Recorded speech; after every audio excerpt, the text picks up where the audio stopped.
নমস্কার বন্ধুরা, রুনু রান্নাঘরে সবাইকে স্বাগত। আজ আমি শেয়ার করছি খুব সিম্পল সম্পূর্ণ নিরামিষ ভেন্ডি বা ঢ্যাঁড়সের রেসিপি। এই ঢ্যাঁড়সের রেসিপি ভাত রুটি সব কিছুর সঙ্গেই খেতে খুব ভালো লাগে। তাহলে দেখে নেওয়া যাক আজকের রেসিপিটি। এই রেসিপির জন্য 200 গ্রাম ঢ্যাঁড়স পরিষ্কার করে ধুয়ে নিয়েছি, এবার কেটে নিচ্ছি। আমি একটু বড় করেই কেটে নিলাম। বন্ধুরা, তোমরা ইচ্ছে করলে তোমাদের পছন্দ মতো কেটে নিতে পারো। ঢ্যাঁড়সের এই রেসিপিতে ঢ্যাঁড়স একটু কচি হলে কিন্তু ভালো হয়। এরপর ঢ্যাঁড়সে নুন, হলুদ, কাশ্মীরি লাল লঙ্কার গুঁড়ো আর 1 টেবিল চামচ পরিমাণ বেসন দিয়ে ভালো করে মেখে নেব। এইভাবে বেসন দিয়ে মেখে ভাজলে ঢ্যাঁড়সগুলো বেশ ক্রিস্পি হয়। ভালো করে মেখে নিচ্ছি। এবার একটা বাটিতে 1 টেবিল চামচ পরিমাণ পোস্ত, 1 টেবিল চামচ কালো সর্ষে আর 3টে কাঁচা লঙ্কা নিলাম। এখন ভালো করে পেস্ট করে নেব। আর নিয়েছি একটা টমেটো কেটে দেব। গ্যাস অন করে কড়া বসিয়ে দিয়েছি। এখন পরিমাণ মতো সর্ষের তেল দিয়ে দিলাম। তেল গরম হয়ে গেছে, এবার ঢ্যাঁড়সগুলো ছেড়ে দিচ্ছি। ঢ্যাঁড়স একটু হালকা করে ভেজে নেব। ঢ্যাঁড়সে যেহেতু একটু ল্যালপা ভাব থাকে, সেজন্য 1 টুকরো লেবুর রস চিপে দিলাম। এতে করে ল্যালপা ভাবটা কেটে যাবে। খুব হালকা করে ভেজে নেব।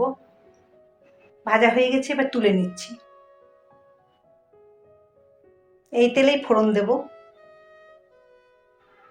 2টো শুকনো লঙ্কা, সামান্য কালো জিরে।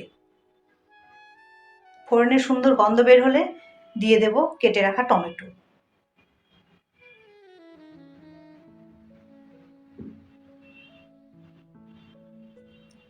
একটু নেড়ে চেড়ে নিলাম।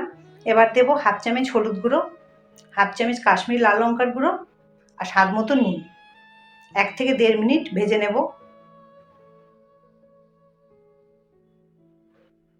তারপর দিচ্ছি সর্ষে পোস্তর পেস্ট। মিনিট 2 কষিয়ে নেব।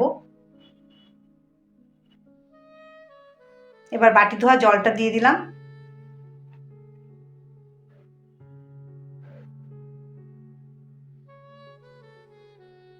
এখন স্বাদ মতো চিনি দেব।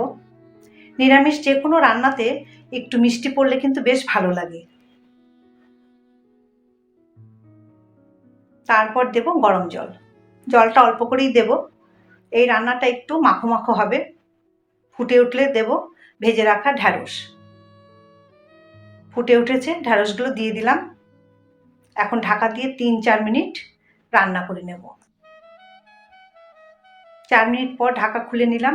গ্রেভি অনেকটাই শুকিয়ে গেছে। এরপর 3টি চেরা কাঁচা লঙ্কা আর কেটে রাখা ধনেপাতা ছড়িয়ে দিয়ে গ্যাস বন্ধ করে দেব। এরপর উপর দিয়ে কাঁচা সর্ষের তেল ছড়িয়ে দেব। সর্ষে পোস্ত দিয়ে ঢ্যাঁড়সের রেসিপি একদম রেডি গরম গরম পরিবেশন করার জন্য। কেমন লাগলো বন্ধুরা? আমার আজকের রেসিপি ভালো লাগলে লাইক, কমেন্ট, শেয়ার ও সাবস্ক্রাইব করে পাশে থাকার অনুরোধ রইল। আর আমার নিত্য নতুন ভিডিও পেতে পাশে থাকা বেল আইকনটি প্রেস করে রাখবে। তাহলে আমি যখন নতুন কোনো ভিডিও আপলোড করব সঙ্গে সঙ্গে সবার আগে তোমাদের কাছে পৌঁছে যাবে। আগামীতে নতুন কোনো রেসিপি নিয়ে তোমাদের সঙ্গে আবার দেখা হবে। সবাই ভালো থেকো। আজ এই পর্যন্তই। নমস্কার।